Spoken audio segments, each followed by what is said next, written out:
Welcome back to Show Me What I've Been Missing, your pop culture podcast that says, hey, remember that thing? I'm one of your hosts, Elizabeth Stanton, and with me is my other host, Chris Mack. What's up, guys?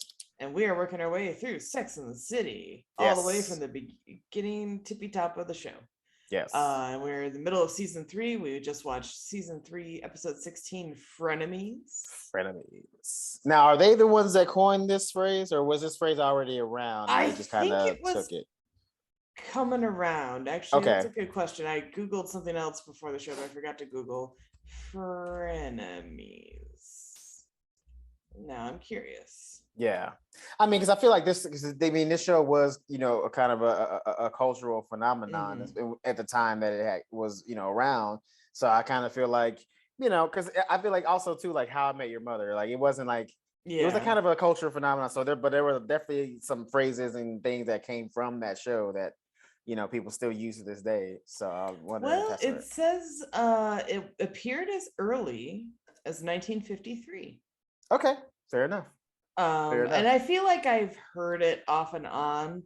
I feel like the place I heard it most popularized in a big way was Okay. in like the Mean Girls, Gossip Girl era, Yeah. which Yeah. it comes right after this. So Right.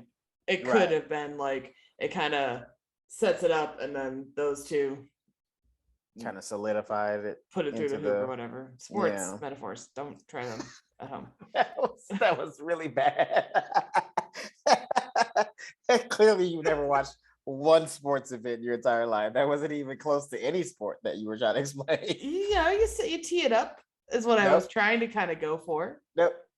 You set it up, knock it down, kind of a thing. Nope. That's what I was kind of. We're just gonna move on. We're gonna move. No, let me have my sports metaphor. No, this is the worst. This is now somewhere some fucking 60-year-old white man is like, this is why we don't let women in sports. I know. He just proved his point. Just ruined it. Set us back 50 years. My bad. Yeah, you and girls that wear fucking pink jerseys, you just set them back. But there's nothing wrong with a pink jersey if you like pink. Is it? It's whatever. yeah. It's usually those are the girls who just get drunk and annoying, and they just like try to flirt with all the guys. Oh, the pick me girls. Yeah. Jason, can you believe we're together? You see a woman in a pink jersey. It's either she's married to one of the guys there that's, and she's been drugged there, or she's a girl that's trying to be around all the guys because that's where all the guys are. Yeah. The good old pick me girl, yeah. Yeah. Pick me pink. That's what those jerseys are called. Pick me pink. I like that. Yes. Maybe we're coining a term. Listen. I don't know if we have enough views yet, but maybe. We're working on it. I mean, we're getting there. It's good, it's building, it's going, It hasn't stopped yet. I'm pretty excited about that. Where do you want to start within the episode?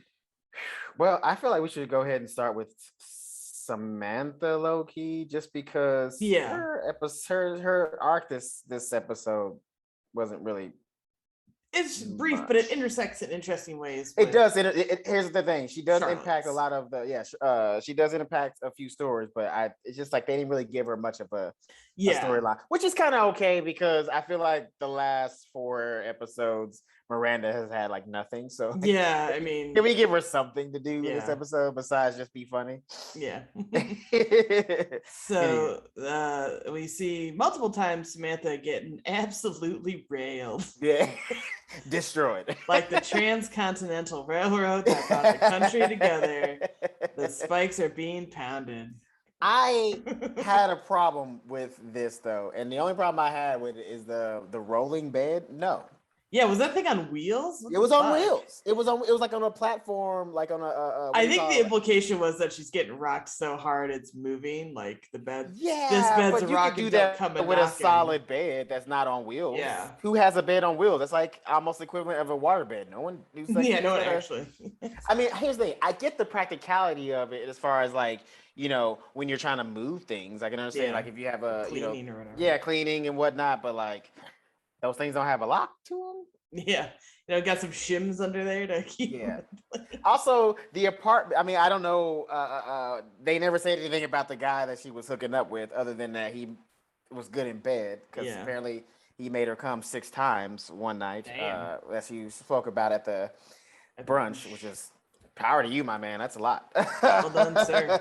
That's a lot, sir. And then here's the thing too. Samantha's not like those, like some repressed girl that's finally having sex. She's been out there, so like that's true skill. Takes a minute. Yeah, that's true skill. He learned her body to at least get her 6 times there. But like that apartment looked too nice to have a rolling bed. I'm sorry. Like that, clearly that guy has some money in his pocket. So that was just a little tacky to me. I'm like, I'm surprised Samantha was even down with that. Yeah. To be honest with you. But so she's talking about it at brunch, and Charlotte gets fucking pissed at her and is just so sick of her talking about having sex all the time and not treating it as a special thing. And they get like legit mad at each other, and Charlotte almost calls Samantha a slut to her face. Yeah. And they argue, and for the second time, I feel like in this series, at least, or maybe even the third, because I feel like she's definitely had these outbursts before, except for the time she just got up and left. Still the funniest fucking moment.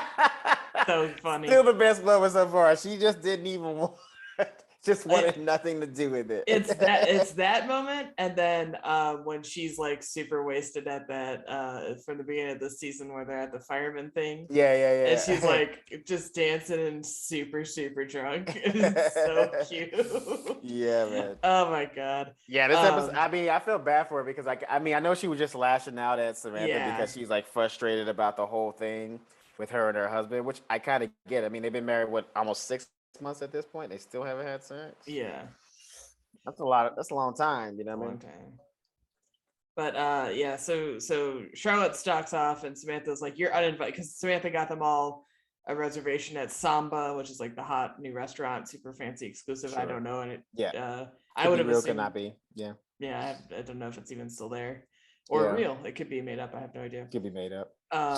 And so she's like, "You can forget about Samba." So then Carrie and Miranda are like, "Oh, we're staying out of this fight." And Samantha's like, "You know what? You're uninvited too.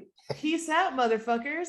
And she bails on them. And I wrote, I low-key understand that because like, Charlotte was being the most at that moment. Like y'all could at least throw it. I mean, and also too, don't be like, I'm staying out of it. And then like shortly later, while Charlotte's out trying to buy lingerie, be like, well, you kind of was mean to Samantha. Say that then. You're getting involved. I mean? Yeah, you're involved, baby. Don't lecture her about her being fucked up and calling Samantha a hoe when if you're gonna be neutral don't say shit. You just tell her what kind of clothes to buy. So I wrote, out and about, Samantha takes a break from the worst friend group ever, because this is not. They've all kind of like almost directly called her a slut to her face, which is like, in some ways, a lot. Yeah, they do judge her a lot. Terrible. Like the only thing is like the only difference between her and them is like they're not like comfortable in their sexuality. That's really all it is. Like they're dating just as many dudes. They're like they acting like her number's higher. Right. Like it is, but like it probably is. But like at the same token, it's not like they're not. It'd be different if they were like dating a guy every 6 months and like being in a relationship and then moving. Like it's like no, y'all date just as much, and pretty much almost every guy that they do date, they end up having sex with at some point. Yeah. So and hell, look at Carrie. She fucked Vince Vaughn after knowing him for a few hours. So like, how are you judging Samantha? And then being like, oh, Samantha's so slutty. Yeah. Pot and kettle, bitches. Super pot kettle. Yeah. So dumb. But but then while she's out shopping, Samantha meets a woman who's not unlike herself, like down to like the delivery. It's like an older her. It's so funny. a southern her. Her name was Claire Ann. Super country. Yeah. Anything Ann after it's like for sure southern. Yeah. And they I can't interrupted. What do you call it? But they hit it off and are like instant BFFs. They're having a great time together. And I was so excited. I was like, oh, we're gonna get to see this character again because like, honestly, she does kind of need a break from her friend group because low key, like you said, like that's all they do is kind of throw like little jabs at her, little slut shaming at her, and it's like, what's up with that? This is part of why. That's part of why the theory is that these three are not Samantha's actual main friend group. she has a Right. different friend group somewhere else that we never see. I could see that. I could see that because And really what was it explains like her season? absence Was in it the season?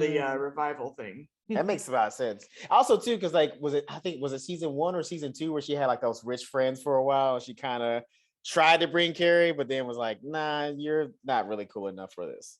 Um, Was it? It was like for like one episode. She had the rich friends. They like got her into all the clubs and shit like oh that. no, Carrie had the like That was rich Carrie. friends that might have Oh, been like a secret, like high-end escort situation. oh yeah, that was Yeah, Carrie. Damn it, I thought that was Samantha. Never mind. no. Negate that. Sorry, fans. But see, Samantha wouldn't get sucked into the high-end escort situation because she's not dumb. Right, I know. Carrie damn near was. Yeah. That's hilarious. Um, Yeah. so she's out having drinks with her new friend, and she's like, "Hey, why don't you come to Samba with me?" And she's like, "But I have a table for 4, so we gotta find some dates." And then they're having drinks with dudes at the restaurant, and Samantha loves that she's as open about sex as she is, and they're like Yeah. doing great. And then Clarence's like with one of the guys, she's like, "You're so cute, I could eat you up. I'm gonna eat you up." And then she crawls under the table and Not gonna lie, I was a little bit relieved because I thought she was sincerely going to eat him up. Like I thought that they were trying to imply that she was like so out there that she was actually a cannibal. I was like, what the fuck is this show turning into? Because her face when she said it, I was just like, okay, is she actually going to eat him? No. You know what I mean? She's just an old drunk Southern lady. Who that she didn't eat him, but she definitely went under the table to give him a blowjob. She ate something under that table. Ate something. Which was crazy because even Samantha was like, "Oh shit, Like, I'm not ready for this." Like Samantha, I think has, or we will see, like hooked up in public-ish places, but with a little more decorum. Yeah, like a little more just discretion is real. And yeah. She wouldn't do it like at the table right there. Like that lady had truly no shame. And I mean, her butt was literally sticking outside the table. Like anybody would have known that she was under there doing whatever. Like, and the table was moving, so clearly. And it's like a front and center table. Like, it'd be different if it was like a back table, maybe. Right. A back booth kind of. Maybe thing. A darker restaurant. Exactly. This restaurant was really brilliantly lit. Yeah, and she had on a bright ass dress. It was like a gold dress, wasn't it, or something like that? So, I mean. It was just, I mean, I respect it. Listen, if you got the balls, you're that adventurous, you don't care about getting kicked out of a restaurant, hey, do your thing. But I mean, even as the guy, I would be uncomfortable. I'd be like, no, you can't do this. Yeah, you can't do this. It's not okay. It's not. Everybody's getting a ticket in that situation. Right. Yeah. Like, because I would stop her. I'm like, no, you can't do this. As much as fun as it would be cool, it'd be cool to say I got, a blowjob in the restaurant. Yeah. Maybe let's not get arrested tonight. You know what I mean? I'm wearing a suit. You know what I mean? I got a job. Right? I got a career. Got things to look out for. So she leaves and realizes she has a little Charlotte in her. She has a line that it's definitely way, as they say, way left of Charlotte's line, but sure. She has a line. And it's also too, it's kind of great because, as hard as Charlotte was on this episode, it was kind of cool that they showed that there's a balance between their friendship because they kind of need each other to kind of stay in check. You know, like Samantha opens up Charlotte a little bit more because I think, like, I feel like if she never really known Samantha, she wouldn't have tried some of the stuff that she tries later in this episode to like get her husband to be into her and have sex with her.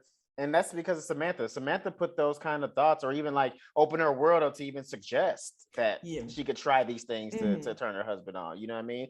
And it's more accurate too, because again, if you go back to season 2, Samantha and Samantha and what was his name?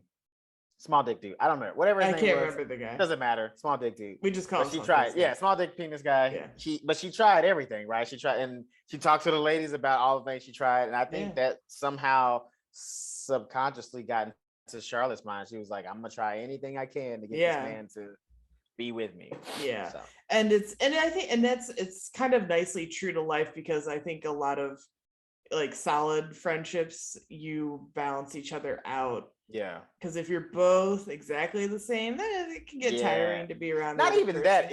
It could just be dangerous. Like, It imagine, could be because like, bad. truth be told, like, it was nice to see Samantha meet somebody that was just like her, but then it also lets you know it could be Pandora's box. You could be opening up the gates. No two women should have all that power. That's a lot happening all at once. Well, that's why I love this episode, at least this part of it, because it shows that their friendship, even though there may be some tension there and some conflicts of beliefs and behaviors, but it also brings them together and help each other like stay stable. Because imagine if Charlotte was like Samantha, it would just be nuts. Yeah. Also, they probably wouldn't be friends with Carrie and Miranda. Let's be honest. And also, they're both the Trey same. Would be terrified. Oh yeah. Oh, here's the thing. Trey would have no choice. Either he would get that surgery or he would fuck her. There's no in between. He'd be like, oh God. Well, since they're kind of so closely linked, should we hop on to Charlotte, I guess? Yeah. We're already kind of talking about it. Yeah. So poor Charlotte, well, as we see in the beginning, while Samantha's getting railed, poor Charlotte is not. He's trying, though. He is legit trying, finally. It was good, though. He tried. He had the boner. He was in there. And then schooner, it was gone. The sails were up on the schooner. He was going for the Rebecca. Now, I feel like he got in, but as soon as he got in, it was gone. Yeah, because from her face, she seemed like, okay, it's happening, then nothing. Yeah. Like immediately, which is weird because, usually at that point, it's kind of like almost automatic. Like it's like nature kind of takes over at some point. Yeah.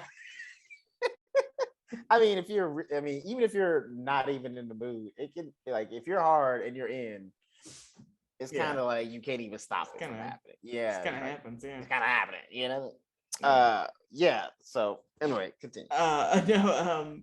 So they're at breakfast like the next day, and I like that she confesses, like Samantha invites them to the restaurant. She's like, would Trey want to come? I only got a 4-top, and Charlotte's like, yeah, it's fine. She's so bummed. I feel so bad for her.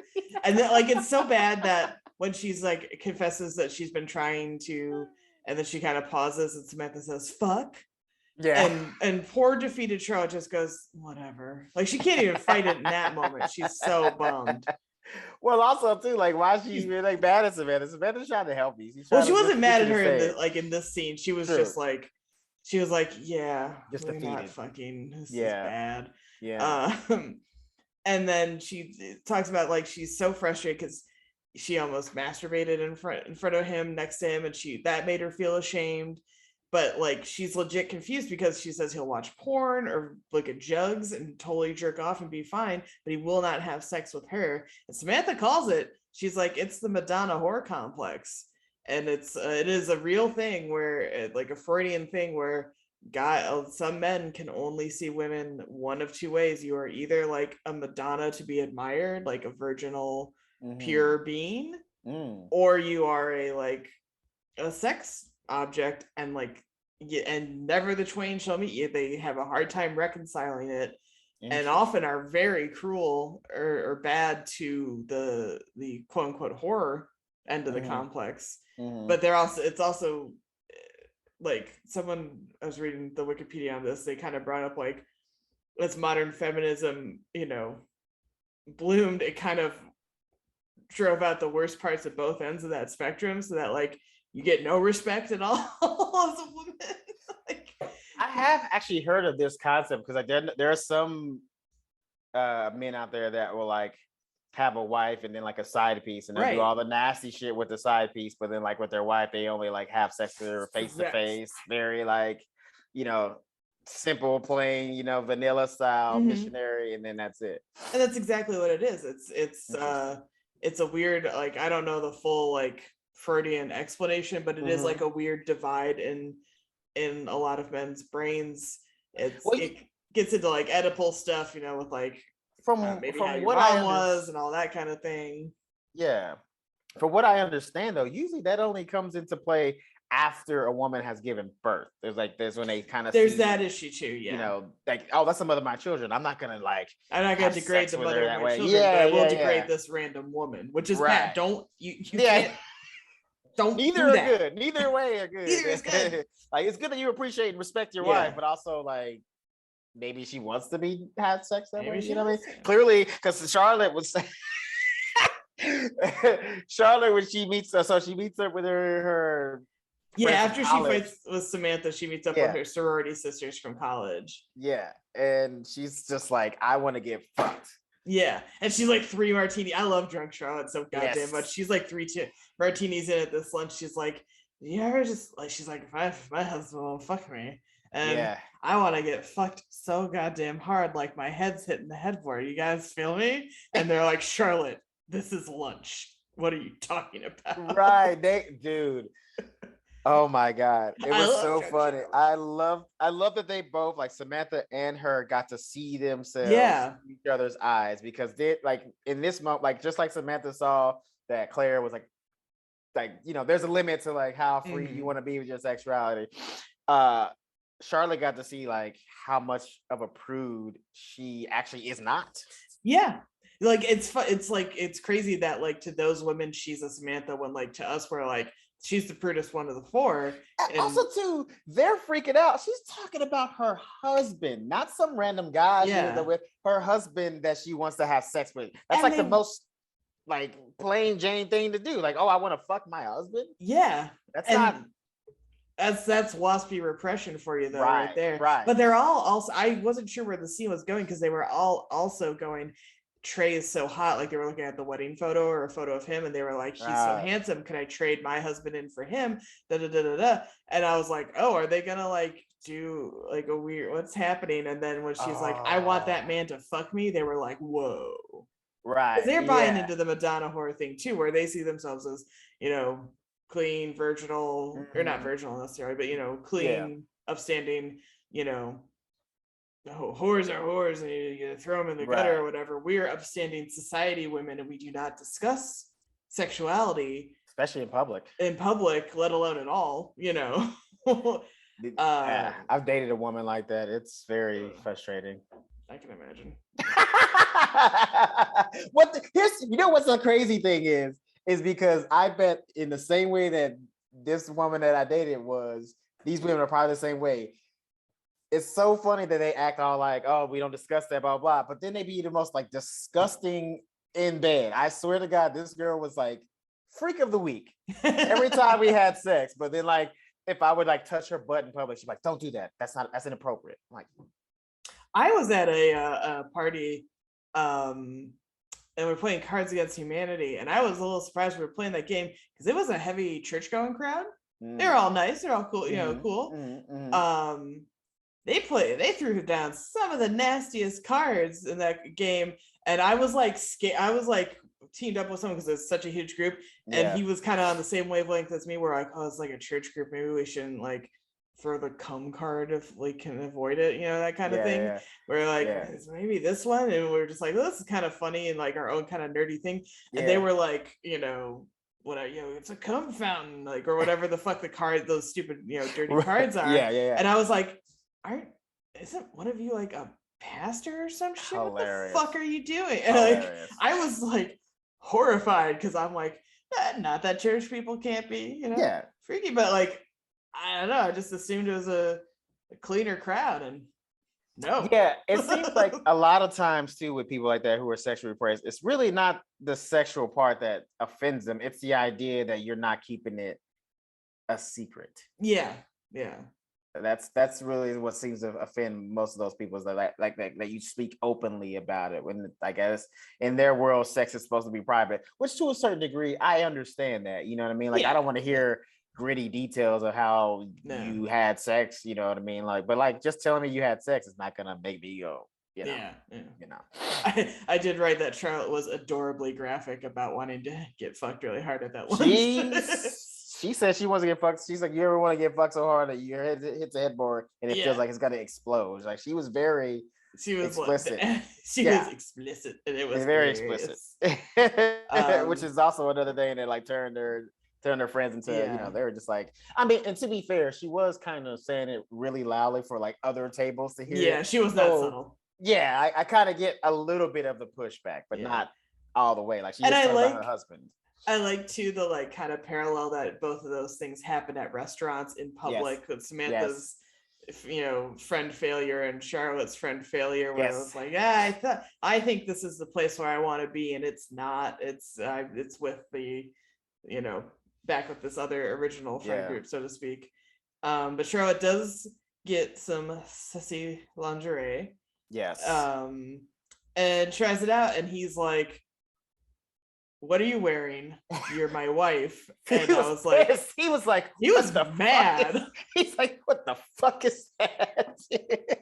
I was like, dude, I was mad for her. I was just like, bro, Charlotte's gorgeous. She's at your wife, the cutest one. Like, even if you look at her as a Madonna, that's still like, that's pretty hot. Yeah. Even if you're worshiping her and like don't want to touch her, that's still very to me pleasing to look at. Yeah. No, there was no faults there. It was hot stuff. He was like, "What are you?" And I like that he's like, "Take it off," and she's like, "Fine, I will." And she drops it off, and she's naked. Hell yeah. And he's like, or rather, she's like, I'm not a Madonna, I'm not a whore, I'm your wife, I'm sexual, and I love you. And then she starts to kind of touch herself downstairs, and that finally gets him going. Like, I don't know. Maybe he does masturbate to get off, so maybe masturbation is like his turn on. Yeah, that's true. Maybe it is. What I'm saying? And then maybe he likes to be shamed a little in the bedroom, Yeah, maybe a little bit. Maybe a bit. Yeah. Now, I don't know about shame. Maybe just directed. Yeah, I think he likes. It's not a dominance thing with her. Yeah. She's not being a dominatrix in the slightest, but it is a little. It's like firm direction gets the sails up on the old schooner down there. It was kind of. I think it was also too. I mean, because to be honest, I was a little turned on. Like, it was the conviction of it. She was like, "You are going to have sex with me tonight, no matter what. So either enjoy it or not, but you getting it." So. Yeah. that I kind of think does it for him, clearly, because they have sex for a full minute and a half. Woo! 60 seconds. 90 seconds. 90 seconds. Oh, 90 seconds. Oh, yeah, she did say minute and a half. My bad. Yeah. And then sorry, Trey, you get your half. Then the sales drop. Yes. But hey, it happened. But then true. Happily, Charlotte knows exactly who she should call for the after sex convo. She calls Samantha. Of course she does. And Samantha reinvites her to Samba, and their little relationship is healed. And it balances right back out, because she kind of says, like, I think she's like, "I got fucked," and Samantha's like, "Oh, tell me all about it." And then she says something else dirty and makes Charlotte go, "Samantha." And it's like, oh yeah, she asked if she came. Yes, that was it. Yeah. She's like, "Did you come?" She's like, "Oh my God." He's like, "Samantha." It's like nature has healed itself. We're back. The balance has been restored as it should, where we belong. By the way, this has nothing to do with the story. I just thought it was like kind of strange. It was like she walks out in the lingerie, you can clearly see her breast. Like, it's clearly that thing is see-through. But then when she drops it, it's all neck up shots. It's like, we already saw it, bro. Like, y'all, what are you hiding from? Like, it's a little less direct than full frontal. That's fair. I mean, I get it, but it's also like, this is HBO, fam. Like, we already saw the breast. Just let them be. You know what I mean? I'm not saying that it had to be. I'm not, but I'm just saying it doesn't make any sense to go from like practically nude and then to like nothing at all. Yeah. Clearly, especially when the implication is that she's nude and turning her husband on. You know. Well, fun fact: Sarah Jessica Parker never shows her boobs the whole series. I can see that. She is always the entire any sex scene. You go back and watch them. She is always in a bra or covered with like the sheet or something. I can see that. Never really shows much anything, actually. And also, too, to be honest, with it kind of works for me that never happens, because especially after this season, especially after these last few episodes, columnist ever, worst sex columnist episode, and also too like the most prudish sex columnist ever. Like, you saw how they were judging like the masturbation class that they went to, the everything that happened in LA, how the women were dressed. Like, she's very prudish to be a sex columnist. Yeah, It's Ellie very is so funny. sexual. Yeah, Again, to reiterate, you full on went to a restaurant where people were topless. right. Like, I mean, what are get you out gonna of do? your head. Yeah, what are you gonna do? What are you gonna do? So stupid.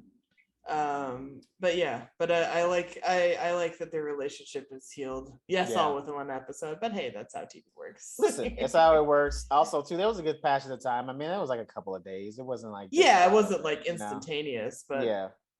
yeah, it's And and also, I forgot too, to mention what another reason why Samantha's the best is when they're yeah, first talking and they get into the Madonna whore thing and they're like, "No, Charlotte, you are sexy." And Samantha's like the first one to hype her up and be like, "Go get your dick, girl." Yeah, like she's the yeah, best. yeah. She's literally the best friend to all of them. She Yeah. doesn't judge them. She's like on their side. And listen, when they're wrong, she tells them they're wrong. Yeah, And and they hate her Charlotte for was it, but wrong. Like yeah, because their whole argument was, you know, Charlotte was like sex is special and it should only be with this, you know, certain people and not like just whoever you want. And Samantha's like, I'm doing it with people who are interested and I am interested and that is all we want. And but that is what okay, because that's what we've agreed upon. right, And you can't pass, you know, that's what I want to do and you're doing right, what you want to do, kind right. of back off, but Charlotte won't, and that's Also, it's kind of where like, they blow up and the fight well, ensues. and it's also, I understand where Charlotte was coming from because like she's all frustrated because she's like trying to have sex with her husband, which is like the Yeah. ultimate like covenant of a relationship, and she Right. can't get in it. And then like Samantha's just out here just like getting dick. I mean, that would frustrate me too a little bit. Like, Yeah, she's already it's sexually jealous. frustrated. It's jealousy. It's clearly jealousy. Yeah. Yeah, yeah. Because also too, I think another thing too is with how Samantha is, I think a part of how Samantha is makes Charlotte miss being single. Just saying. Yeah. I think, you know, Well, it no, may not be said, but I feel like it does. We got a hint of that in LA Right. when, you know, she was talking to the guy at the Playboy Mansion and she first gets to the hotel and sees like all of the hot dudes out by the pool. Right. Charlotte's like, I kind of missed a single life. And you would too if you were getting sex plenty during the single life and then you get married, which was your ultimate goal, and you thought, oh god, I don't have to do, you know, the hunting around and on and on and on. And then the one thing you want to do with your husband besides all the other stuff, but like the one sex thing you want to do is you just won't even do sex at all. Which is hilarious because it's usually like guys that are saying like, once you get married, the sex is died. Yeah. But like barely, it works both ways because she ain't getting none either. You know why you can't have sex with your wife? Because you got married and she's tired all the time, because you won't lift a fucking finger around the house to do anything. Maybe you fucking clean the floor or some shit and she didn't have to do it too. You could get some sex. Did you ever fucking think of that, you lazy fuck? True. Stress does kill libido. Yeah, that's for sure.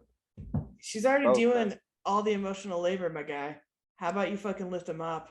Give a bitch a break. Give a bitch a break.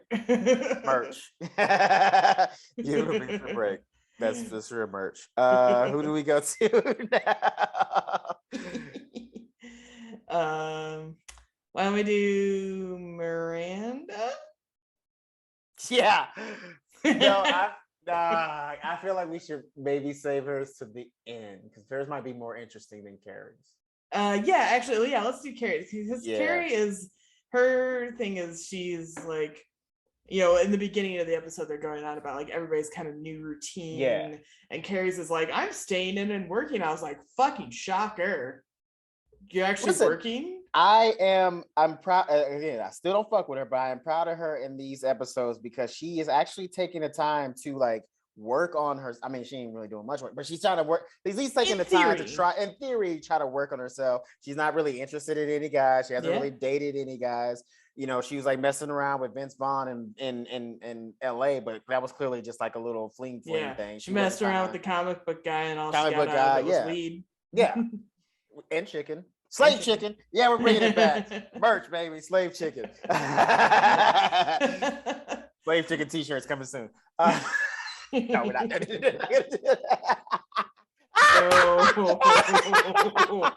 No. Oh man. We shan't be doing that. I wish we could make that just so I could hear you say the advertisement at the end of the episode. Like, our new merch is available. Slave chicken t-shirts, 15% off. Use hashtag, use code slave chicken for your % off in discount. February. Happy Black History Month.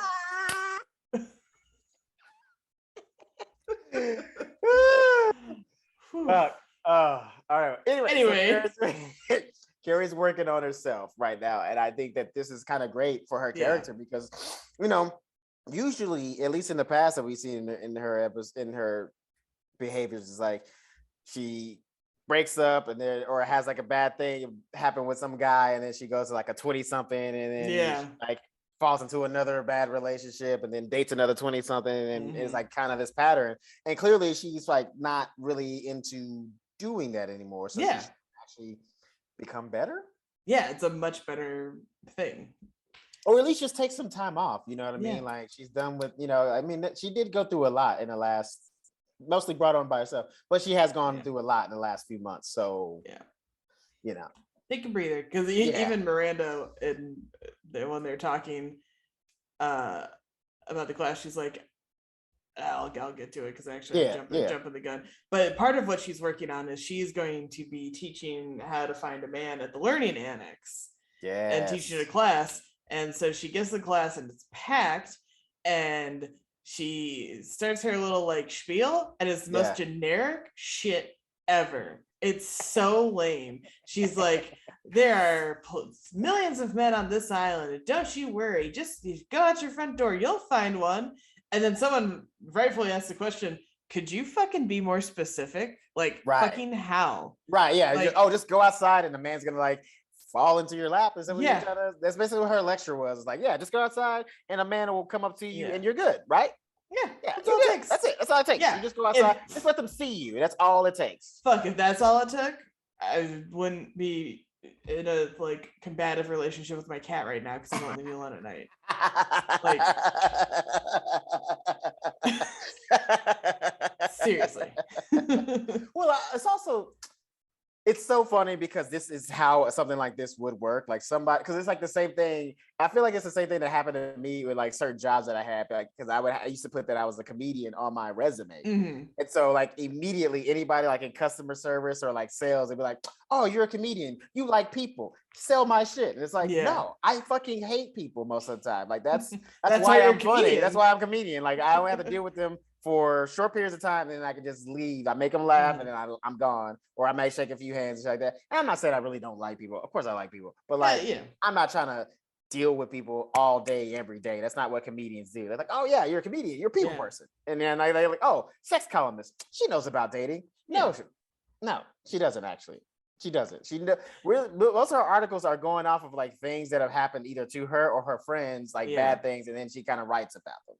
Yeah, she's not like an expert, and it's also single, so maybe don't have a single woman tell a bunch of single women how to get men. Yeah, because I full out like, first of all, I have to note Carrie is dismissive of anyone who would sign up for the class in the first place. I'm like, a fucking course she's like you calling are, she's like, oh, these are all desperate women in New York. Desperate women in New York. Okay, well, these desperate women are about to pay your bills for the next couple of weeks. So maybe fucking think about that. Also, you can't help somebody that you automatically like think that you're better than. Like you're not better than me, bitch. Right. Yeah. So you're automatically coming in with that attitude, like, I don't need to be here. This is for like, tragic cases. Yeah. And never get to good class. And so like they ask like, well, where do you meet them? And they're like, could you give specific examples? And she's like stumbling and fumbling. And then she finally says, she's like, I'm not an expert. I just write about this stuff. And someone yells, then why are we paying you to talk about it? I mean, I thought the same thing. I did too. She walked into the seminar, I was like, why are they paying her to do this? And then I laughed though. She gets taken down another peg, nice and solid. And I love this when another woman stands up. She goes, hey, she's older than us. We can learn something. And I was like, bird. But you know what? Go ahead. Go ahead. Well, and then she goes, can I smoke in here? And they all say no. And I was like, no, I don't want you smoking in my fucking classroom. Like, yeah, I mean, that's not, even if it was a smoking building, I would still be like, come on, bro. I'd be pissed. I don't want to deal with smoke. And this is coming from a former smoker. Like, even if I was smoking at the time, here's the thing, because even when I smoked cigarettes on a regular basis, I didn't want to be around cigarettes. Like I know it was like hypocritical as fuck because I whip one out and start smoking them. But here's the thing, I couldn't stand to be around cigarettes unless I was smoking one. That's the only time. Like this, if I wasn't smoking a cigarette and I got a whiff of cigarette smoke, I'd be like, ugh. So no. But she did that lady did kind of pose that a good question that I liked. Do you get wiser from dating or do you just get older? I think wiser. I mean, look, time marches on with or without you. You know, you're getting older one way or the other. And you know, I've always like, you know, like I said, I've been single for a while, and I had that like situationship thing. And as much as like I was very bummed about it at the time and wanted it to be more and stuff like that, I got to walk away with kind of knowing like what I would want more out of a proper boyfriend and stuff like that.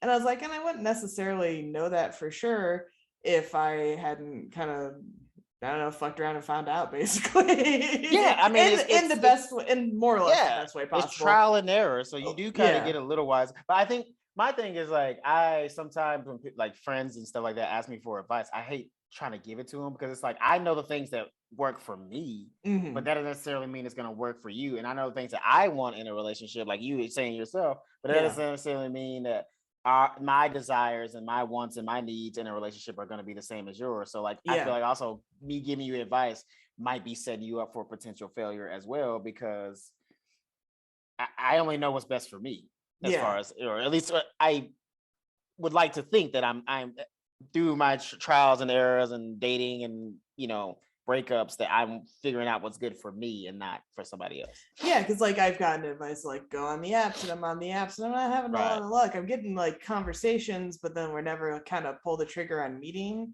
Or like I had one where there was like a weird reason why he couldn't all of a sudden, and then I started to get a little suspicious to kind of let that one die. You know, because you should always trust your gut for them, you know, especially in these kind of things. And if you're kind of like spidey senses tingling, like there's something weird about the fact that we were going to go out on Saturday and now all of a sudden you can't, for a semi-legit reason that like, he told me eBay took a bunch of money out of his account, which is a real thing. My mom does eBay all the time and has had that happen to her, and it sucks. Oh yeah, they get fucking hacked all the time. Well, it's not that they got hacked, it's that like the person disputed the thing that he sold to them, and eBay automatically sides with the buyer and takes the money, and like it takes some doing to get money back if you can prove that you sold the proper thing and it wasn't the fake or whatever. But they automatically, they like without even second guessing it, you can. And he had bought like, I guess like $1,000 thing or something like that, because it's like a comic book or whatever. It's all according to him. I don't know. I never met him, so I have no verification. Which is gonna be great for a segue into our but he so then he was like, I can't go out because it drained my bank account. And I was kind of like, well, we can go out anyway, because I was kind of okay with like pain, and like we had been hitting it off, but then he was like, no, I don't want to do that. And I was like, okay. And I was like, that's nice. But like it kind of, and then we never really got it together for the second, or for the second attempt at the first date. Right. Because it just sort of it killed the vibe and it fizzled. And they also kept talking about having night terrors all the time, and that kind of weirded me out. So I was sort of like, you're getting weird money taken out of your thing and kind of mysterious about that, and you have all these crazy ass night terrors. I don't know if I want to deal with that. Be a murderer or drug dealer. Let's maybe leave that alone. Yeah, well, there was like some implication of like some great trauma because he was having the same like nightmare about like his childhood home, and I was like, boy, I don't need that. Yeah, I got my own shit right like now. Maybe at the end of the day, you kind of say to yourself, like maybe he shouldn't have been in a relationship anywhere or even going out on a date. So you know. Yeah, but I mean, but speaking of classes, I just want to drop really quick that I'm very excited because I did sign up for. I'm on Match. They took too much of my money, and I'm letting that subscription die the second I can. But they have like their little events and stuff like that. Right. And I signed up for it. I'm so fucking pumped for it.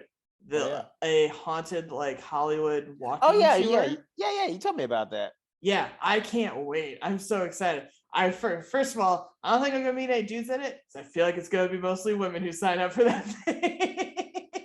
Y'all do like to be scared. For Let's some be reason, real. even though y'all say y'all don't like walking around at night, for some reason, y'all do like to be scared. Well, first watch of all, a lot of murder documentaries. We'll be in a group with a guide, so we're not alone. And second of all, yeah, it's like we all love true crime for the most part, but we all love true crime. And I'm like, I don't know. Women love it more than men, I think. For sure. I think y'all really do. I looked at something or saw some explanation as to why, and it's sort of like, I think it was sort of like, it's a confirmation that, like, if you, what was it? It was like, it's a confirmation that, like, things are, when you tell somebody's bad and like they don't believe you, but like, no, look what happens. Like, it's unfortunately at the expense of a person. And don't get me wrong, there's like some weird sectors of the true crime arena that need to kind of get examined a little more carefully about like how people are approaching things. But it almost feels like it's like also sort of like studying to like try to evade pitfalls and things like that. I mean, you would think so, but I know a lot of women that still walk around in the most dangerous ways possible. I'm like, how are you watching murder documentaries, but you're still walking around at night with your headphones on? What? Yeah. Oh my God, never. What? No. Anyway. So, Carrie's teaching the class. She's teaching the class, and call her on her bullshit. They all call her out. Knows nothing. Shocker, she's bad at it.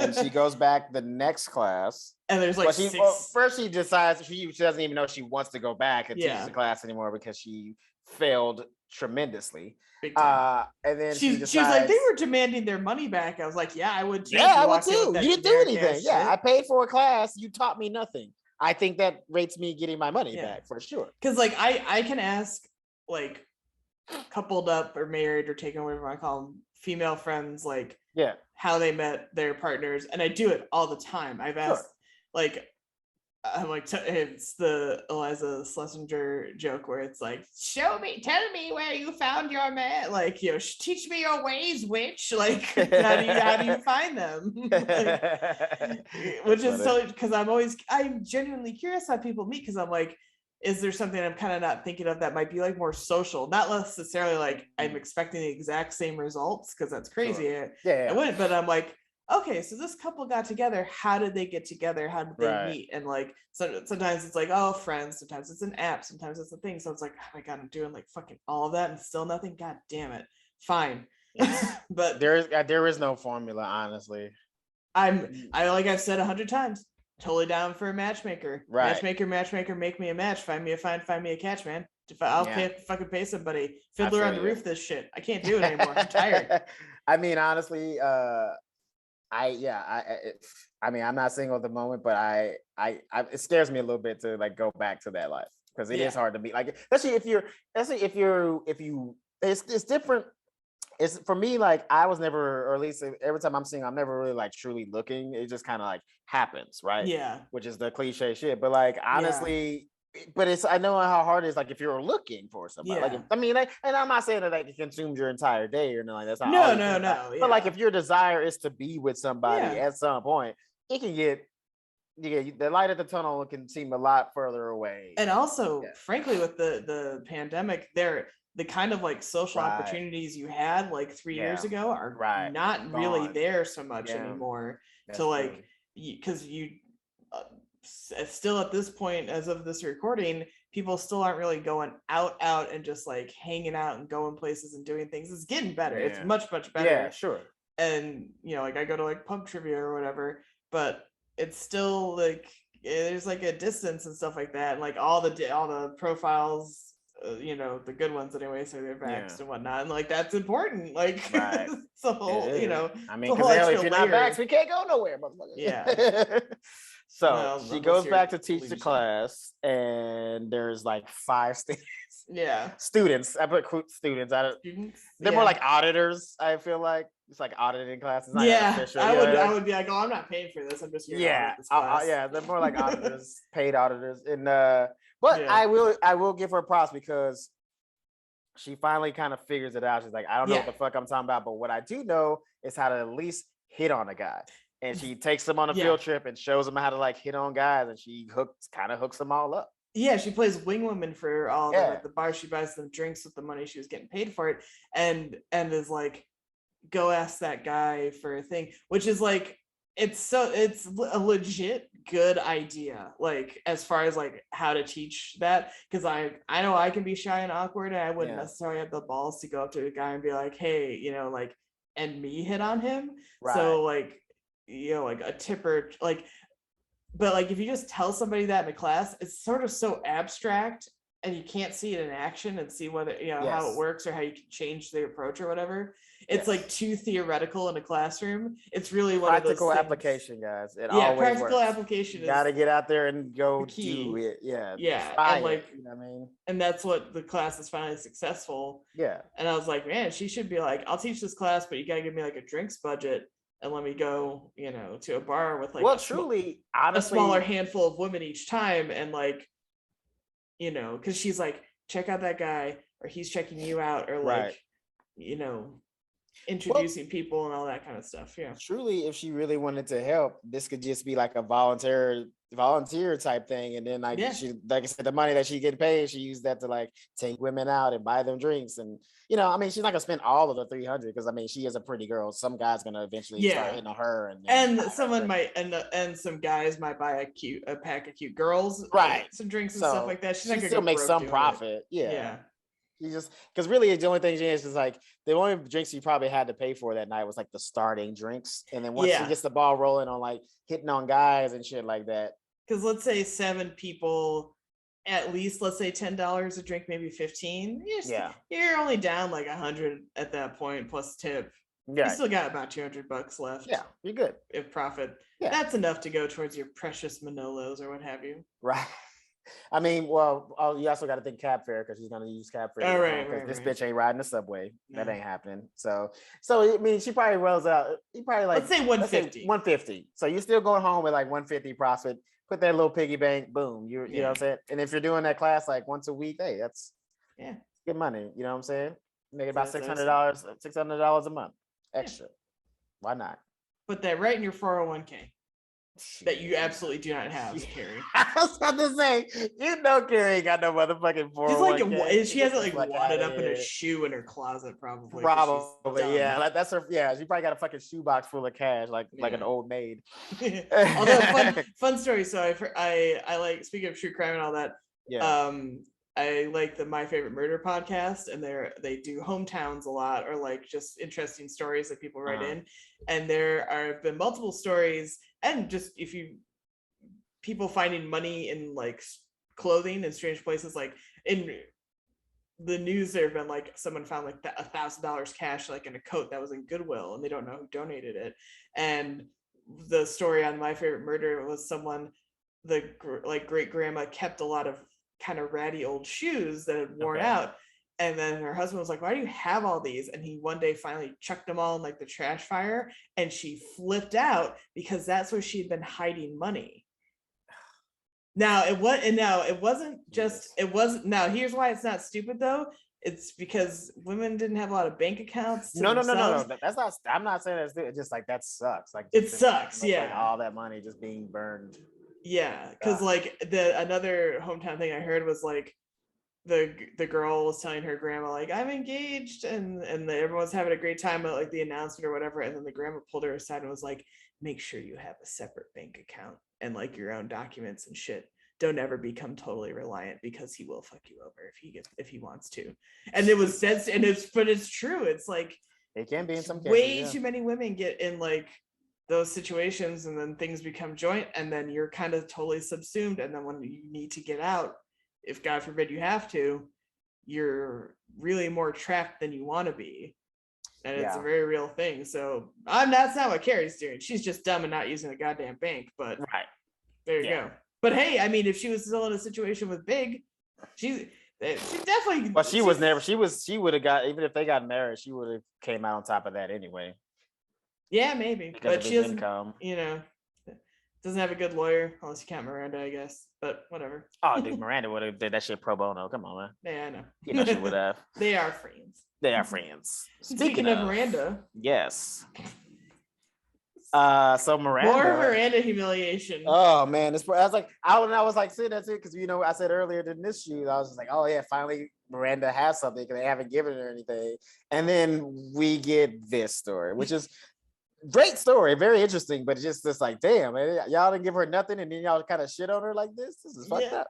Yeah. Anyway, so Miranda meets some guy at a coffee shop, and she's like getting ready to go out on a date. She's like bought a new dress. She's like, getting herself all pretty, and the guy stands her up. She calls Carrie and says he's 3 hours late. Yeah, and she decides that after she chats with Carrie and how bummed she is, she's like, you know what? I'm not taking this lying down.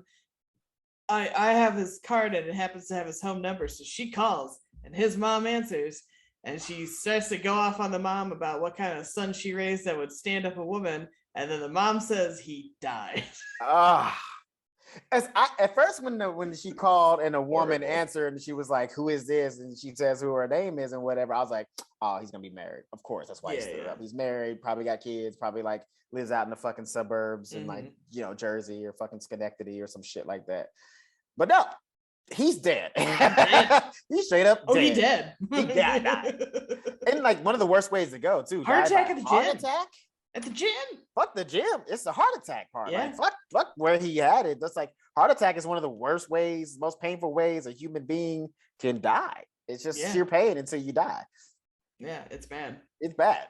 And she feels stupid. And in her guilt, she agrees to go to the wake. Which is insane. Would you have gone to the wake? I don't even think if you I said you were gonna go? I wouldn't want to go, and I don't think I would have. I would have said, "Oh, I'm."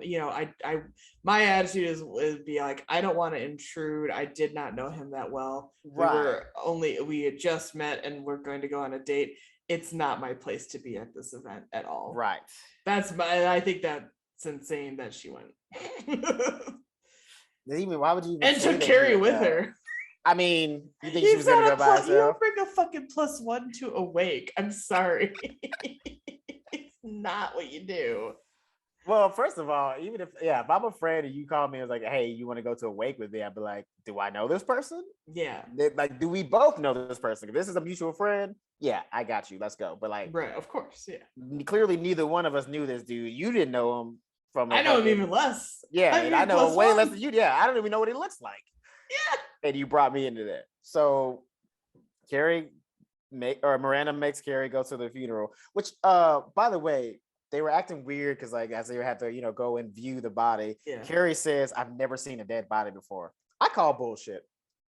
You live in New York. No, I saw a dead body. I was only there for a week and I saw a dead body. How the fuck you talking about you live in New York? Oh, you ain't never seen a dead body. I didn't think of it that way because I was like, oh well, I know I haven't until my own grandpa. Like we had his funeral and stuff that. Also, it's strange. I think of a wake. A wake is usually an after like funeral service event.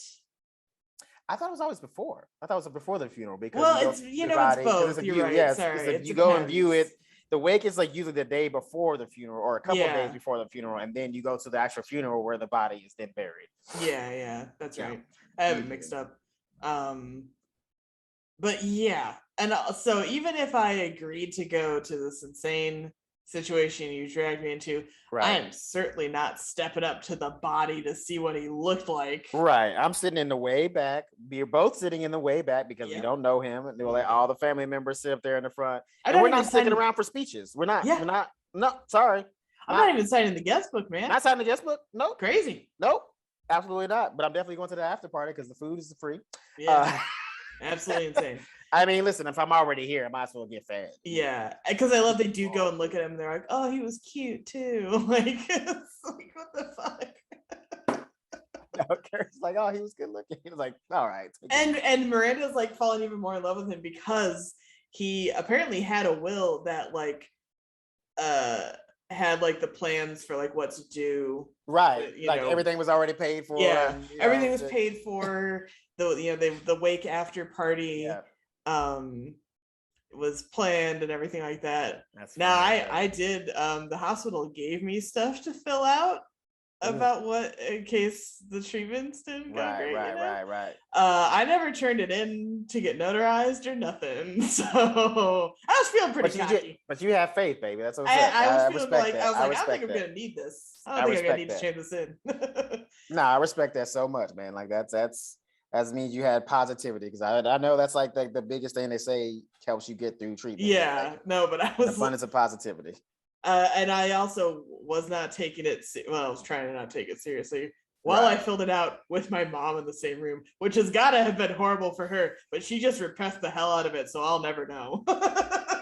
Listen, just don't bring it up again. You might spark some emotions out of her. No, I love you, Mom, but the emotion you tend to operate in when you get stressed is anger. And, you don't want that. And I don't feel like dealing with that. You definitely don't want that. It's covering, I'm sure, immense sadness that your own child is filling out what to do in case things go wrong. What to do with me after this doesn't work paperwork. I think I even called it something horrible, like my death paperwork or something. Oh no, don't call it. I was trying to keep it light, man. I was like, everything is fine. But I never turned like I was supposed to turn. They're like, hey, you should get it notarized and turn it in. I was like, I'm not fucking finding a notary. I don't want to do this. And I was like, and I'm not gonna need it, so fuck it. And so it's sitting somewhere. And it's crazy that you even have to go. Like, why? I'm dying. Why do I have I'm dead? I'm dying. Why do I have to have those paperworks notarized? Like, I'm dead. Right? Why do I have to get an official stamp of approval for my death? I'm dead. Let me just die. And it's so funny. My cousin. Sorry, I can't pay taxes anymore, government. But this is death. Well, and it's funny. My cousin's friend, she was doing something with her schooling. She's in like a graduate school thing or whatever, and she had to prove some residency stuff. And she's like, I had to go get it notarized. And my aunt and I were talking to her. My aunt's like, notary is just like a weird extra thing that they make you do, where they literally look at your license and look at your thing and say, that's you, here's your like stamp thing. It's such a waste of time, and you lose $40 in the process. Yeah. So I was like, I got a lot of other shit going on. I'm not gonna go get this notary. Yeah, like paying the medical expenses that you don't fucking. Yeah, I don't need this. Exactly. But they're at the after party for the wake. Yes. And they bump into Carrie's ex, Jim, like from her early 20s, I guess. But Miranda's like into him. He was apparently roommates with the guy, and this is where we get the frenemies thing, because he's like, I was really competitive with him. He even died first. Ha ha ha. And Carrie's like, oh, you guys are classic frenemies. Well, maybe they were. Yeah. It's funny that this whole episode is titled Frenemies, because I think the girls' relationships are stronger than being like what I think of as genuine frenemies, where it's like they're so friendly on the surface, and then everything they do behind the scenes is like, don't talk to so-and-so. Well, I would definitely say Charlotte's friends that she met up with. Charlotte's friends are frenemies. Like, they talk mad. Like, soon as she left, they talk mad shit about her, and like how untorched she was. And like, we always knew Charlotte was the slut of the group. Yeah, she was always the slut of the group. Yeah. She's out here wanting to fuck her husband. What a weirdo. What a weirdo.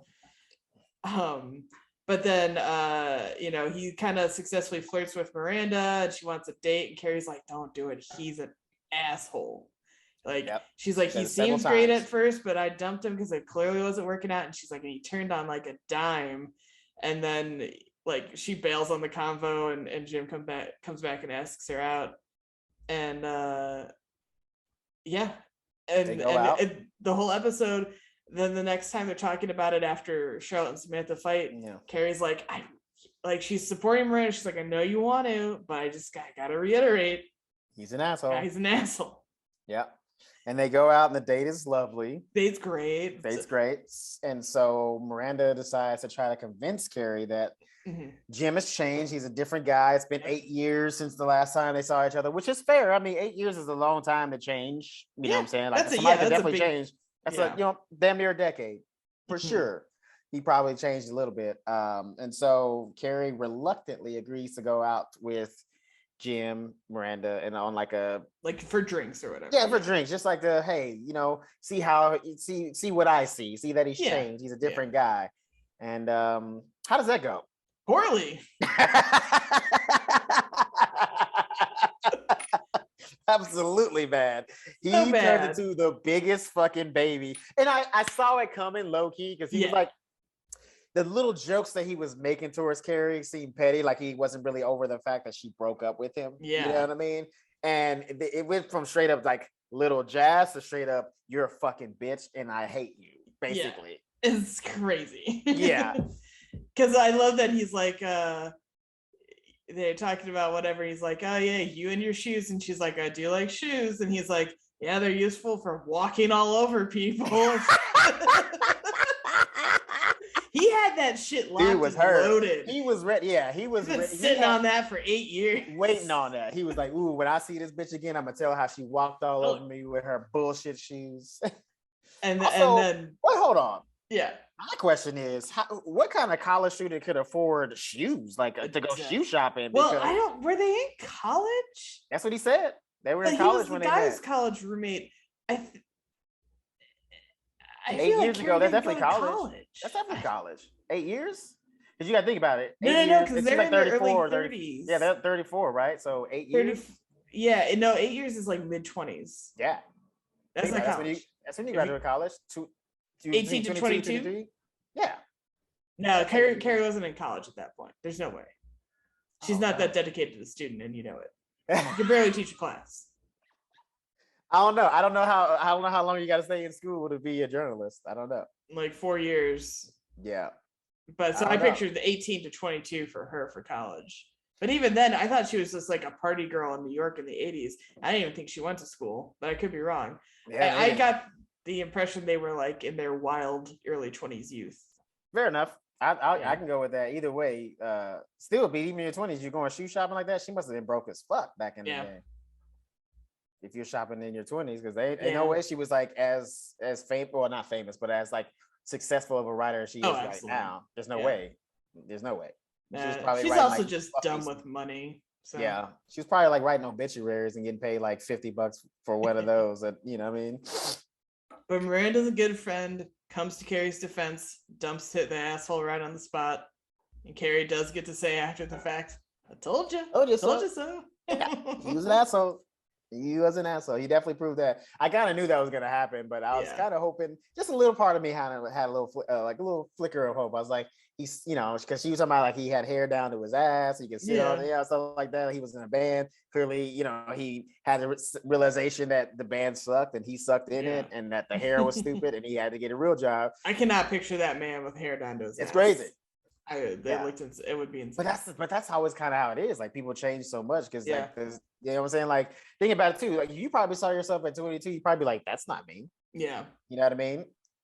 But I mean, it's you because it's you, but like there's big differences. Yeah, definitely. I mean, there's no way I could look at me at 22 and be like, oh yeah, that's me. Yeah. Still me, baby. That's the guy. Not even hashtag no change. Stay the same. Hashtag still petty. Indeed. But they're still good friends at the end of it, and then Miranda admits, and Carrie's like, look, I know you panicked because your date died and you really thought, oh my god, they're dying on us, I'm never gonna find anyone if this is what's happening. So get off your little island, ladies. That's just another example of why you maybe should extend your dating pool to one of the outside boroughs. Clearly y'all don't have a problem like traveling around and going to different like fad restaurants and shit like that, because I know all these restaurants that Samantha's be hooking them up with, they're not all on Manhattan. There's not enough room for all these fucking restaurants on Manhattan. I've been to Manhattan. It's not that big. I mean, it's big, but it ain't it ain't huge. I'm excited. As of recording, we're about 2 weeks away from me seeing The Music Man on Broadway. I'm so excited. Oh yeah, that's gonna be fun. Can't wait. Cool. So tell the people where they can find us. Well, they can find us most easily if you go to Instagram and you get to Show Me What Podcast. That'll take you to our Twitter, our Facebook, our YouTube. Yes. And you can find me on Instagram, Twitter, and TikTok at Elizabeth Movies. Yes, and you can find me at TikTok, Instagram, and whatever other social media. Oh, and I had to join Snapchat because I had to use it for an audition. But I fuck it, it's there. So if you want to find me on Snapchat, it's all the same at Mack Combs all through there. And make sure you like and subscribe to our YouTube page and our Spotify page, and whatever other platforms that we're using. Just subscribe. However you like to intake this podcast, videocast, whatever you want to call it, please just do it. Yeah, like, subscribe, comment, tell us, hey, this episode was crazy, this episode sucked. You can say it sucked, that's fine. I don't care. We could use some feedback. Yeah. Wouldn't hurt. Tell us what you didn't like about it. It's all good, We're not gonna and then what do you call it? And then as always, go to Arlo Australia on Etsy and Instagram and use our promo code Show Me Miss. Get some good candles.